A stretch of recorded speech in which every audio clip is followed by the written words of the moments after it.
जाति पाति पूछे नहीं कोई, हरि को भजै सो हरि का होई। नमस्कार दोस्तों, मैं अविनाश दास रेशनल कबीर यूट्यूब चैनल में आप सबका हार्दिक स्वागत करता हूं। साथियों, यदि चैनल को सब्सक्राइब नहीं किए हैं तो सब्सक्राइब जरूर करें, शेयर करके अपने सभी साथियों तक पहुंचाएं। बेल आइकन को प्रेस करें, ऑल नोटिफिकेशन ऑन करें और दोस्तों मुझे कमेंट जरूर लिखें। मैंने एक चौपाई बोली है, ये चौपाई हरि भक्तों की है, किस किताब में है मुझे भी पता नहीं है। इसमें कहा है कि जाति पाति पूछे मत कोई, और हरि को भजै सो हरि का होई। लेकिन दोस्तों, व्यवहारिक दुनिया में खासकर हरि भक्तों में ये बात नहीं देखी जाती है। जो नास्तिक हैं, जो एथिस्ट हैं, जो रेशनल हैं, जो न भगवान को मानते न देवता को मानते, वो लोग तो नहीं पूछते हैं किसी का जात पात। लेकिन सबसे ज्यादा जात पात भगवान को मानने वाले, देवता को मानने वाले, धर्म को मानने वाले, यही लोग सबसे ज्यादा जात पात क्यों करते हैं? इसका कारण है दोस्तों, जात पात का जो कंसेप्ट है ना, धर्म के ही किताबों से निकल कर आता है। इसलिए इस धर्म को मैं धर्म नहीं मानता। मेरे हिसाब से धर्म वर्म नहीं है, यह एक शोषण तंत्र है जो लोगों को बेवकूफ बनाए रखने के लिए एक साजिश के तहत तैयार किया गया है। तो चलते हैं दोस्तों, अभी हम लोग अध्ययन कर रहे हैं कबीर और रामानंद। इस पुस्तक के आधार पर जो है मैं चर्चा कर रहा हूं आप लोगों के सामने। तो प्रसंग पर चलते हैं। भगवान के मंदिरों में अछूतों के प्रवेश पर रोक। लोग कहते हैं कि भगवान पतित पावन है। उन्होंने भिलनी सबरी के जूठे बेर खाए थे, विदुर के साग पर रीझ गए थे, गुहराज निषाद को उन्होंने गले से लगाया था। ये कहानियां हैं दोस्तों कि भगवान जो है इतने उदार होते हैं और इतने दयालु, इतने कृपालु होते हैं कि वो क्या क्या करे हैं। भिलनी जो जात की थी, आदिवासी सबरी, उसके जूठा बैर को खा लिया और विदुर के घर जो है साग खा लिया, मेवा पकवान छोड़ के दुर्योधन के, और गुहराज निषाद को गले से लगाया। ये सारी कहानियां चलती हैं जो आपने सुने होंगे। उस पर जो है तुलसी दुबे ने कविता भी लिखी है। पाई न केही गति पतित पावन, राम भजु सुनु सठ मना, गनिका अजामिल व्याध गीर गजादि खल तारे घना, आभीर जमन किरात खस स्वपचाद अति अघरूप जे, कही नाम बारक ते पावन हो ही राम नमामिते। यहाँ पर कहा है दोस्तों, ये जो है रामचरितमानस के शब्द हैं। यहाँ पर नंबर तो नहीं लिखा है, उत्तरकांड में है जहां तक मुझे याद है। अर्थात यवन सपच आदि जो अति अघरूप माने जाते हैं, यहाँ पर जो है दोस्तों कई लोग, खासकर एक ओम यादव करके यूट्यूबर हैं, वो अहीर को जो है यादव को छत्री मानते हैं। लेकिन वो छत्री किताबों में नहीं माना गया है, न बैस भी नहीं माना गया है। वो जो गीता के एक श्लोक है, कृषि गौरक्षा वाणिज्यम वैश्य कर्म स्वभावजम, इसको लेकर के कई लोग उसको वैश्य भी स्वाभित करना चाहते हैं यादव को, लेकिन दोस्तों यहाँ जो है खुले शब्दों में लिखा है, आभीर जमन किरात खस स्वपचाति अति अघरूप, जो अत्यंत पाप योनि के लोग हैं। ये जो है किताबों की बात है। व्यवहारिक जगत में जो यादव धनवान है, सत्ता में है या कोई अच्छा व्यवसाय कर रहा है, उसके सामने तो थोड़ा नतमस्तक होते हैं। बाकी लोगों को तो ना वो भंगी चमार के कैटेगरी में ही देखते हैं। धन का भी बड़ा महत्व है दोस्तों। तो यहाँ तुलसी जो है अपनी भाषा में अति अघरूप कहा है, अत्यंत पाप रूप, नीची योनि का। खस सपचादि किरात जमन अभीर, इतने जातियों को लिखा है। तो ये उसकी अपनी भाषा है दोस्तों, इसका मैं समर्थक हूं ऐसा नहीं है। मेरे ख्याल से तो कोई भी आदमी नीच जाति का नहीं होता है। यहाँ पर कहा जा रहा है कि भगवान ने सबको तारा है। यवन सुपच आदि जो भी है भगवान के शरण में आया तो भगवान अधम उद्धारण पतित पावन है, उसकी शरण में आकर पापी से पापी मनुष्य भी तर जाता है। लेकिन शरण में आने की कोशिश की है तो मार डाला जाएगा, जैसे शंभुक को मार डाला गया। भजने तो कर रहा था ना, और क्या कर रहा था, तो उसको मार डालना ही तारना है। कहते हैं ना, उसके बाण खा करके वो स्वर्ग जाता है, इधर उधर नहीं जाता। तो भगवान के दरबार में कोई जात पात तथा भेदभाव नहीं है। उपरोक्त कथन को जब हम तर्क की कसौटी पर कसते हैं, अर्थात सवर्ण हिंदुओं के व्यवहार में देखते हैं, तो इसके बिल्कुल उल्टा ही दिखाई पड़ता है। क्योंकि इसके पहले के संदर्भ में हम धर्म शास्त्रों के उदाहरणों से विस्तार से देख आए हैं। अभी पिछले एपिसोड में देख आए हैं बहुत सारी बातें कि हिंदू धर्म ग्रंथों तथा व्यवहार में अछूतों की स्थिति बद से बदतर है। बातें तो जरूर ये लंबी लंबी करते हैं, किंतु व्यवहार में ये इतने संकुचित हैं कि उनका मिसाल दुनिया में कहीं नहीं है। ये पूरे संसार में हिंदू धर्म में जो अमानवीय व्यवहार है जाति के नाम से, दुनिया में ऐसा नहीं है। थोड़ा मोड़ा भेदभाव कई मामलों में है, रंग वंग के लेकर के, लेकिन इतना गंदा जो है, गंदा रूप उसमें नहीं है। इसको यहाँ लेखक बता रहे हैं। पहले तो केवल धर्म शास्त्रों के पठन पाठन पर ही रोका था, किंतु जब मंदिर बनने लगे तो उसमें भी उन्हें दूर रखा गया। उनके मंदिर प्रवेश पर भी प्रतिबंध लगा दिए गए। यहाँ जो है दोस्तों, पहले मंदिर नहीं बनते थे।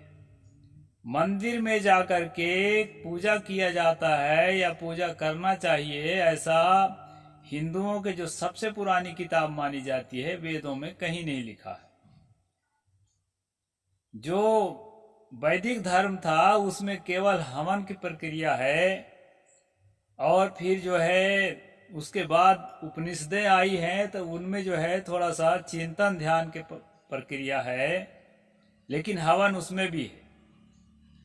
और ये जो मंदिरों में जो पूजा करते हैं ना दोस्तों, ये मंदिरों में पूजा करने का कोई प्रावधान हिंदू धर्म के प्राचीन सिस्टम में नहीं था। आया कहाँ से है? जब बौद्धों को उच्छिन्न कर दिए गए तो बौद्धों के मंदिर में जितने प्राचीन मंदिर हैं वो सारे के सारे बौद्धों के मंदिर है। बद्रीनाथ, केदारनाथ और द्वारिकाधीश और अयोध्या, रामलला, रामेश्वरम और जितना भी है तिरुपति बालाजी, वो सारे के सारे बौद्धों के मंदिर है। क्योंकि बौद्ध लोग जो हैं मंदिर बनाते थे, मूर्ति बनाते थे। पूजा करने की परंपरा पहले नहीं थी। हीयान जब तक चलता था, हीयान से जब महायान निकला तो मूर्तियों की पूजा करना, उनके सामने साधु साधु साधु 3 बार कह के घुटना टेक करके उसको प्रणाम करना, ये सब चला दोस्तों। और उसी को जो है अपना करके ब्राह्मण जो है कब्जा करके और मंदिरों में पूजना शुरू किया है। ये मैं किताब की ओर से नहीं कह रहा हूं, मैं अपनी ओर से कह रहा हूं।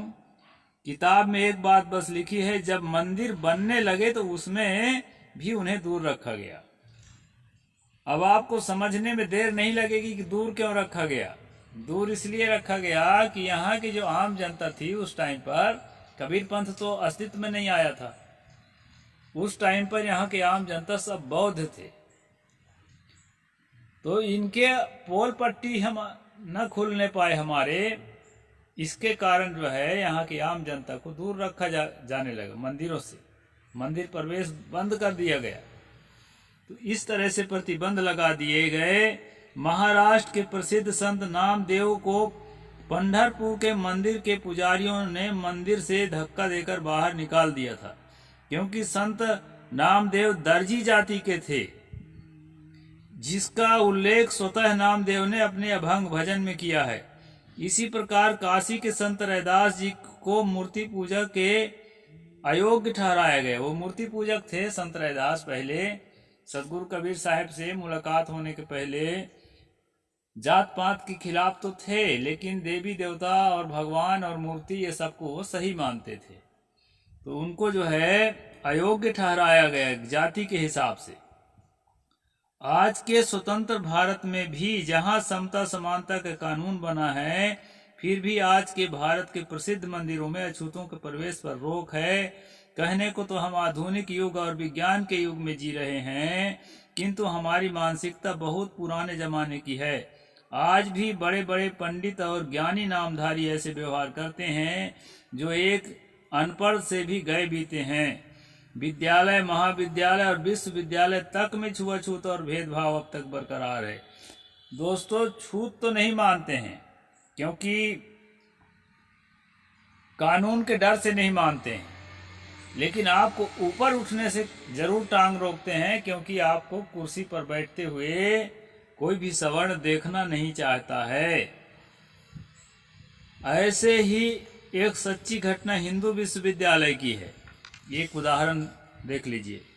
बाबू जगजीवन राम तत्कालीन केंद्रीय मंत्री काशी विश्वविद्यालय में स्थापित डॉक्टर संपूर्णानंद की प्रतिमा का अनावरण करके लौटे। इसके बाद उक्त मूर्ति को पंचगव्य, गाय का गोबर, गोमूत्र, दूध, दही और घी तथा तुलसी दल और गंगा जल से धोकर पवित्र किया गया था।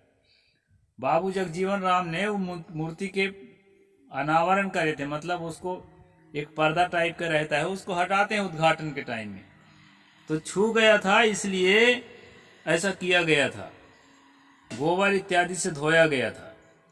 आदमी का मूल टट्टी पेशाब से भी गया बीता है, क्योंकि बाबू जगजीवन राम जाति के चमार थे, इससे मूर्ति छू गई थी। विश्वविद्यालय कोई गड़रिया का बाड़ा नहीं था, वहां देश के विद्वान लोग रहते हैं। यदि यही विद्वता है तो इसके विपरीत क्या है, जहां देश के केंद्रीय मंत्री जैसे लोगों के साथ भारतीय संविधान की धारा उपधारा को ताक पर रख करके भेदभाव बरता जाता हो, वहां सामान्य लोगों के साथ क्या क्या बीतता होगा, इस बात का आप सहज अंदाजा लगा सकते हैं। आज का आदमी का मूल टट्टी पेशाब से निम्नतम है। क्या ऐसे व्यवहार करने वाले को विद्वान की संज्ञा दी जा सकती है?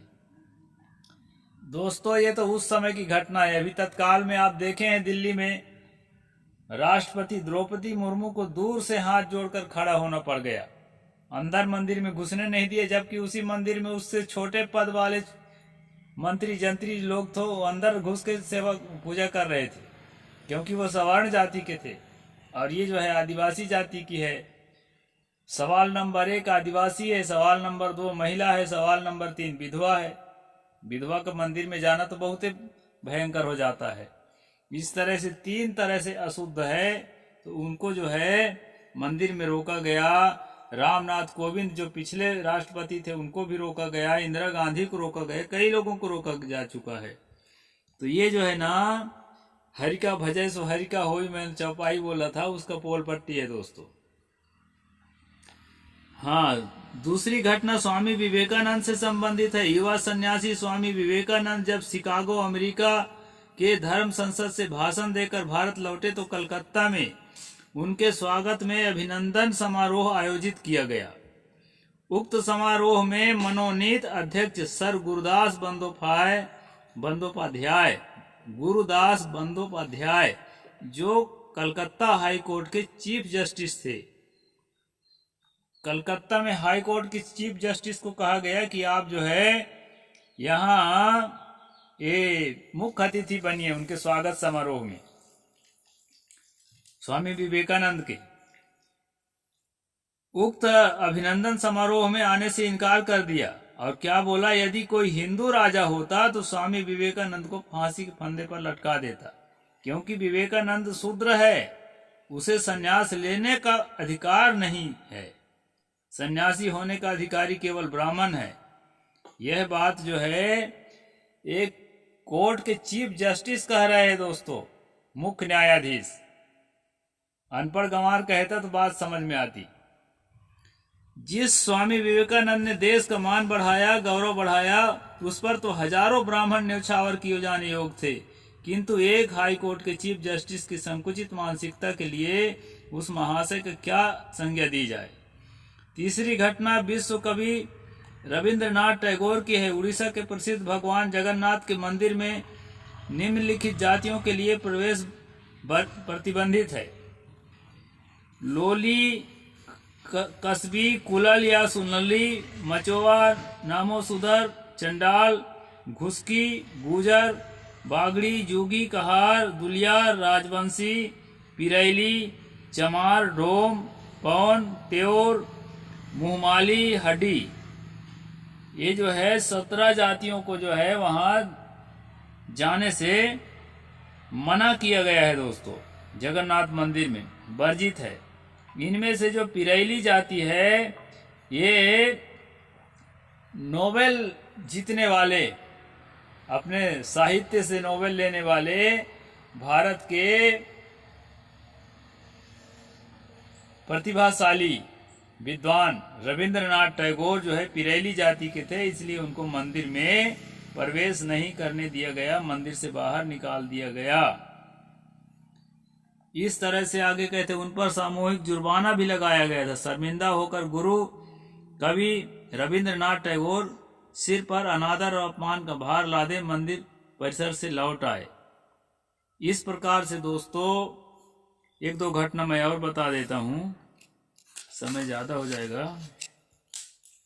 चौथी घटना, स्वतंत्र भारत की प्रथम महिला प्रधानमंत्री श्रीमती इंदिरा गांधी के बारे में सुना गया है कि इंदिरा गांधी भी जब उड़ीसा दौरे पर थी, वहां मुख्यमंत्री जानकी वल्लभ पटनायक उनकी अगुवाई कर रहे थे। श्रीमती गांधी ने भगवान जगन्नाथ के दर्शन करने की इच्छा प्रकट की, जिस पर पुरी शंकराचार्य ने उन्हें यह कहकर मंदिर में प्रवेश से रोक लगा दिया था।